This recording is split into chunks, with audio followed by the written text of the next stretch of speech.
The fluorescent hum of the 22nd floor was the only thing keeping Maya's heart from hammering out of her chest. It was 1:05 a.m.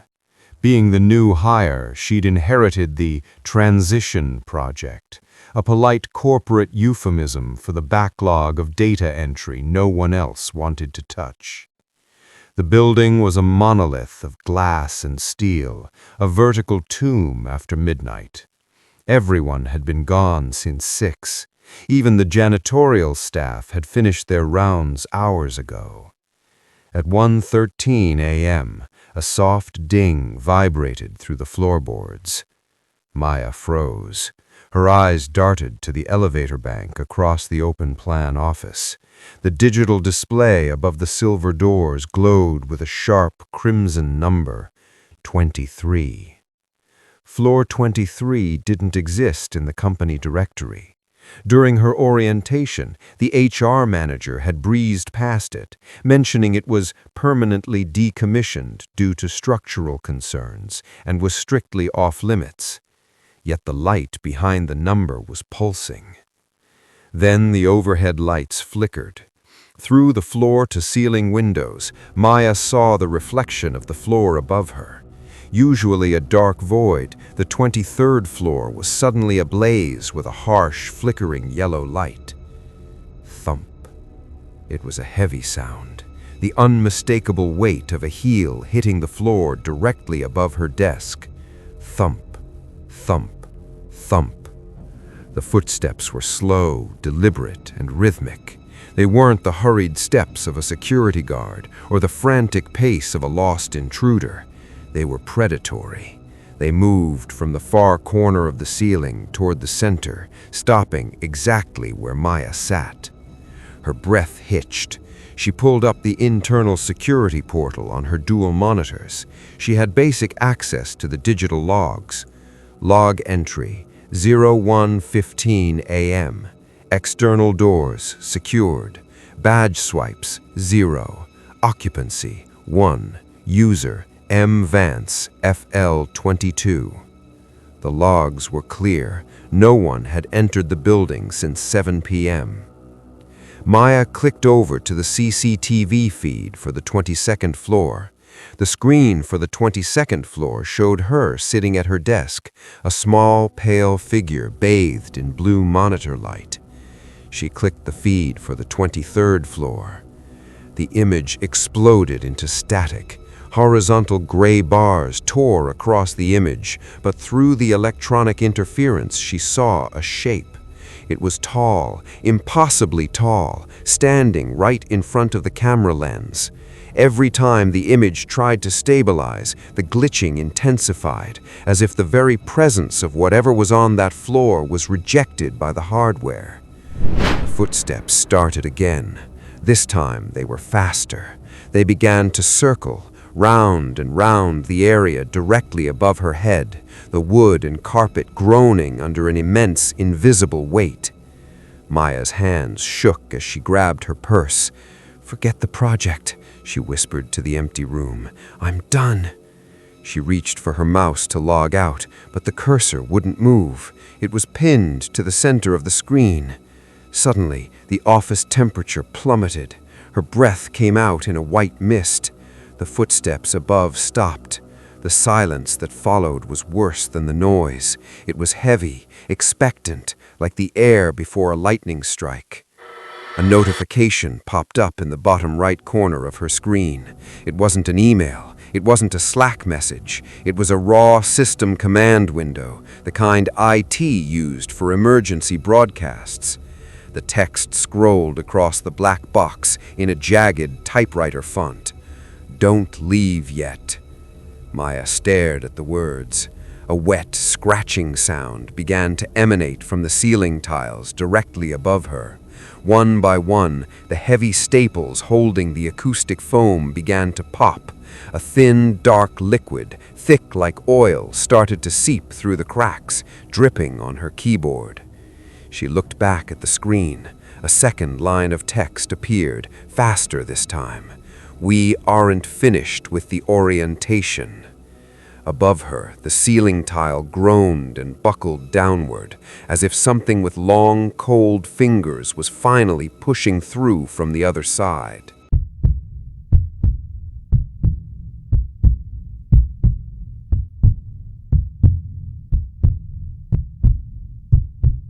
The walk from the parking garage felt like a march toward a gallows.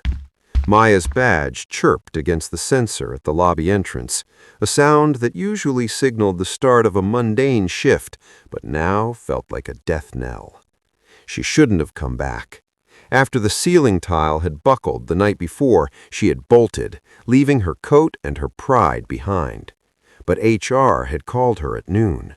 They spoke in a sterile, flat tone, claiming a pipe burst on the 23rd floor had caused the leak and the system glitch. They hinted at a contract breach if she didn't finish the transition project. In the cold light of day, the terror had felt like a fever dream.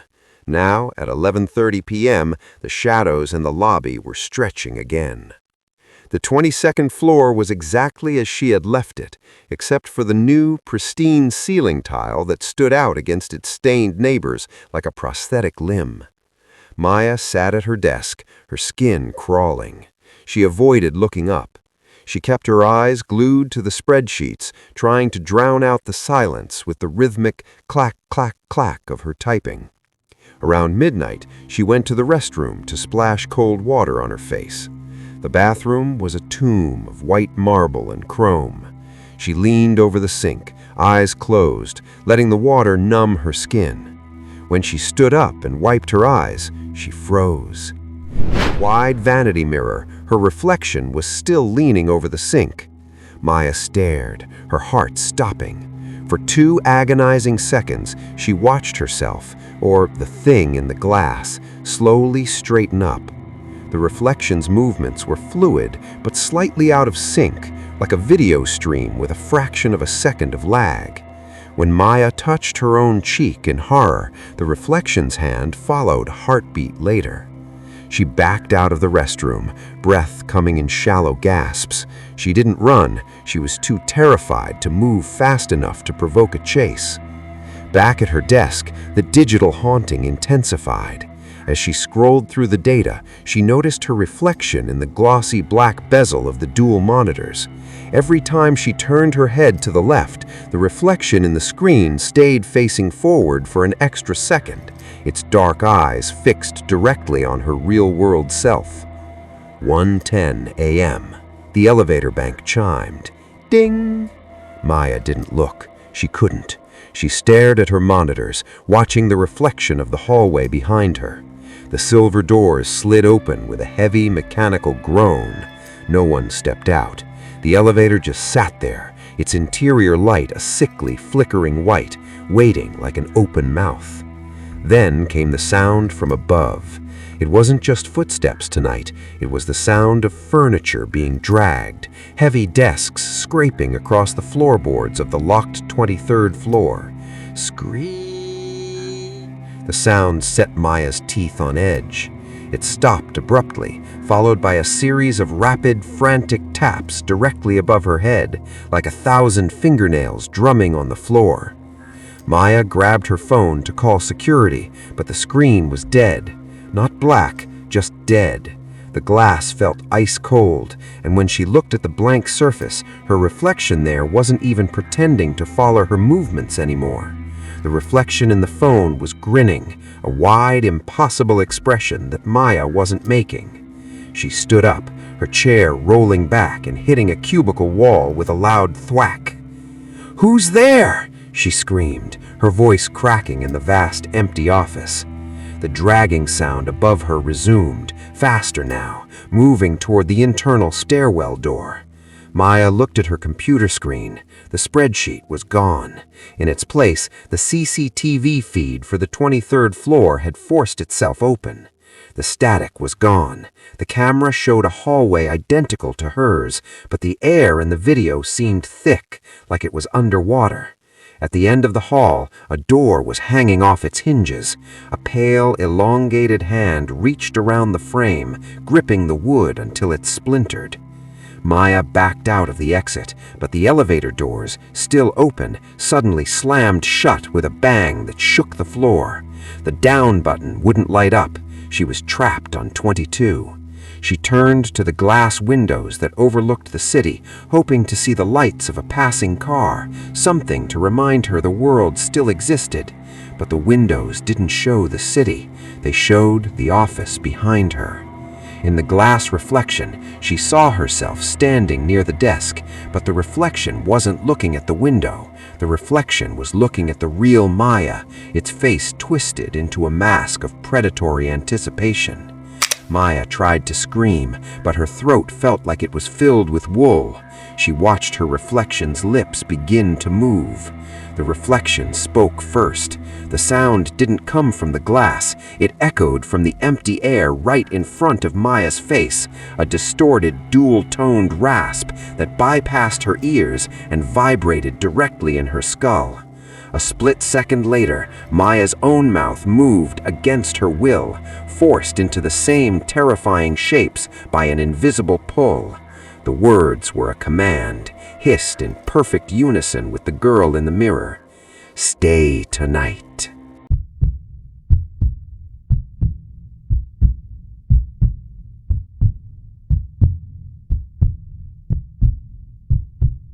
Maya had tried to quit. She had typed the resignation letter with shaking hands, hit send, and blocked every number associated with the firm. She had even packed a bag to drive to her sister's 3 states away, but the roads had played a cruel trick on her. Every highway exit seemed to loop back toward the city's skyline, and every GPS instruction led her through the same grid of darkening streets until she found herself idling in the familiar, concrete shadow of the office tower. Her car door unlocked itself. The lobby's automatic sliders parted like a welcoming grin. A force, invisible and heavy as a leaden coat, pulled her toward the elevator bank. She wasn't walking so much as being dragged by the gravity of the building itself. She stepped into car 4. She didn't press a button. The panel remained dark, yet the lift lurched upward with a violent, stomach-turning heave. The digital display didn't stop at 22. It didn't stop at 23. The red LED lines flickered, rearranging themselves into a symbol that wasn't a number, a jagged, 3-pronged mark that looked like a weeping wound. The doors slid open. This wasn't her office, yet it was. The layout was identical, but the proportions were nauseatingly wrong. The ceilings were 20 feet high, disappearing into a thick, oily mist. The cubicle walls were gray and fuzzy, like they were made of moldering felt. There were no windows to the outside world, only more glass partitions reflecting a version of the room that seemed even more decayed. Maya stepped out, her boots making no sound on the carpet. The air tasted of ozone and old copper. "Is someone here?" she whispered. She turned to her left, catching her reflection in a glass-walled conference room. The thing was there. It wasn't a shadow anymore. It was a silhouette of static and stretched skin, standing exactly 3 inches behind her reflection's shoulder. It had no face, only a series of concentric circles where a mouth should be, pulsing like a dying star. When she spun around to face the empty air behind her, there was nothing, only the hum of the distorted vents.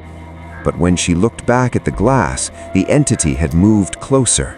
Its long, translucent fingers were resting on her reflection's neck. The realization hit her like a physical blow. The building wasn't haunted by a ghost. It was a trap, a digestive system of steel and glass, and she was the intake. The transition project wasn't about data. It was about her transition. She began to run.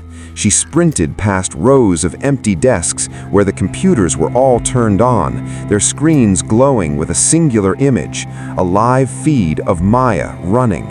On every monitor, the creature was closer. In some feeds, its head was resting on her shoulder, its static-filled breath blurring the image. She reached the stairwell door, but it had no handle. It was just a flat sheet of cold metal.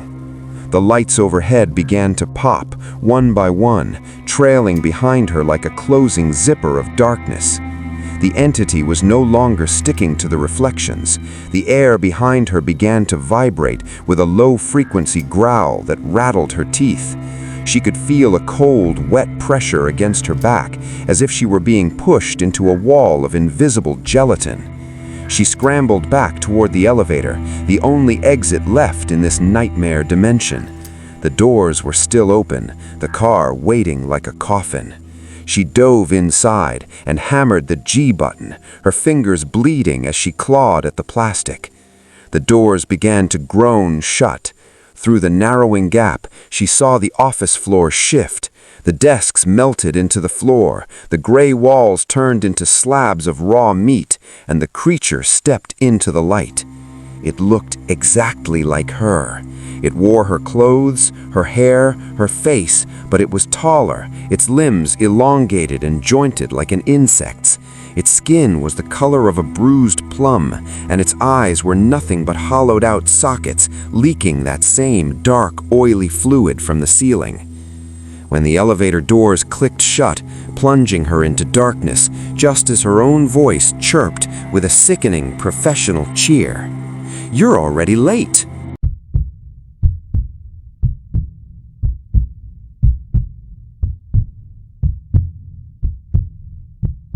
Maya didn't drive to the office on the fourth night.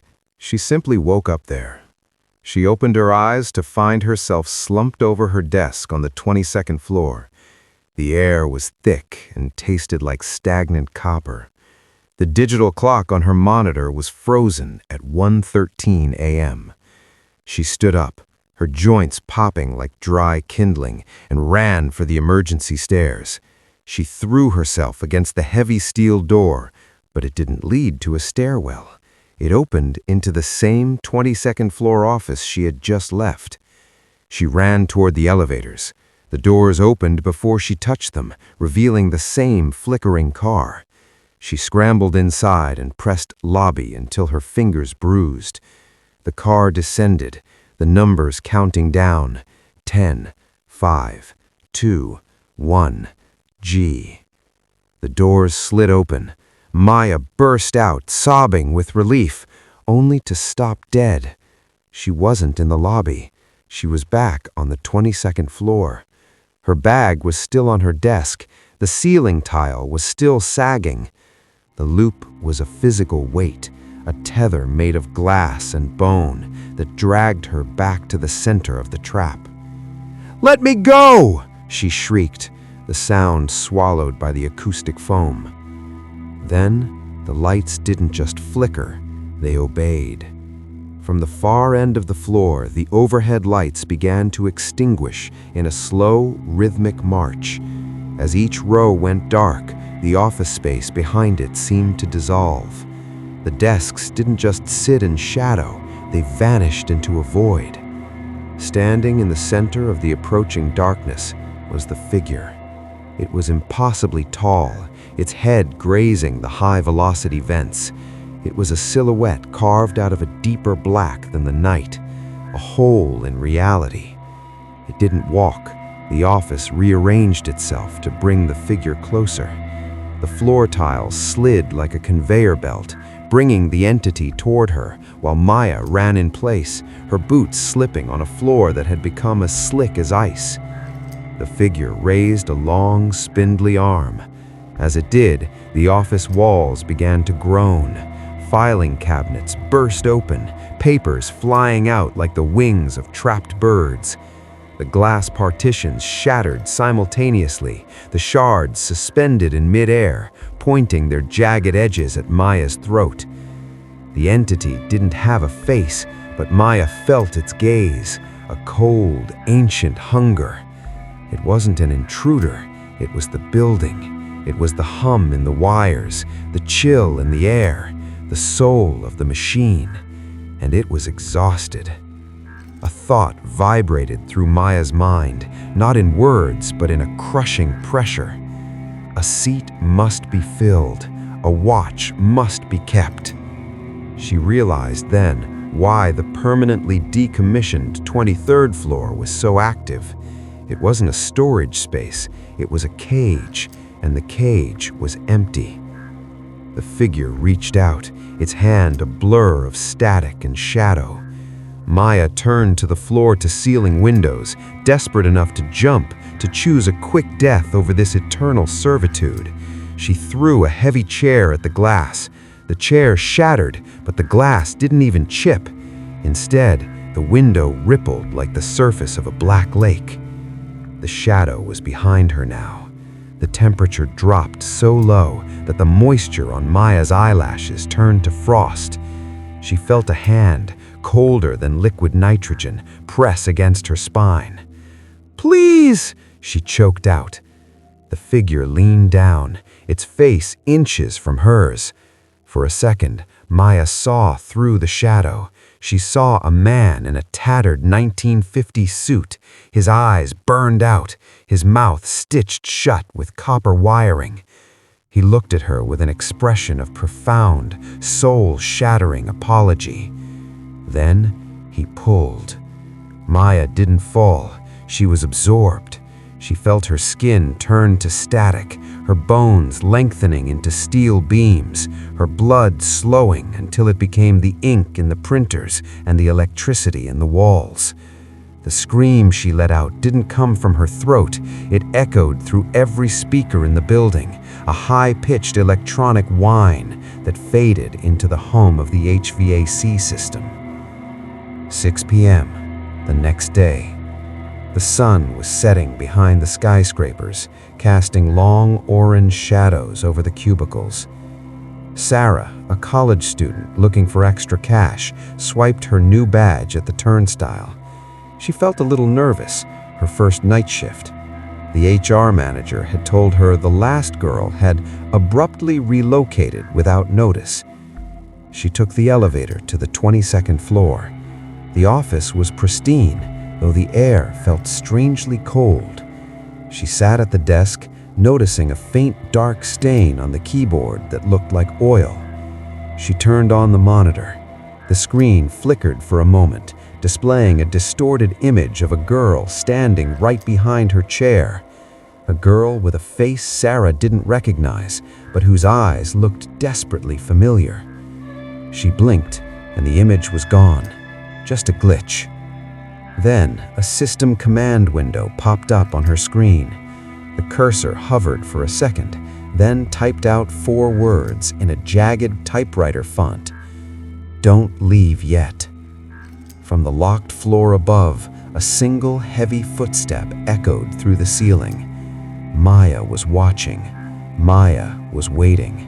And the transition project had only just begun.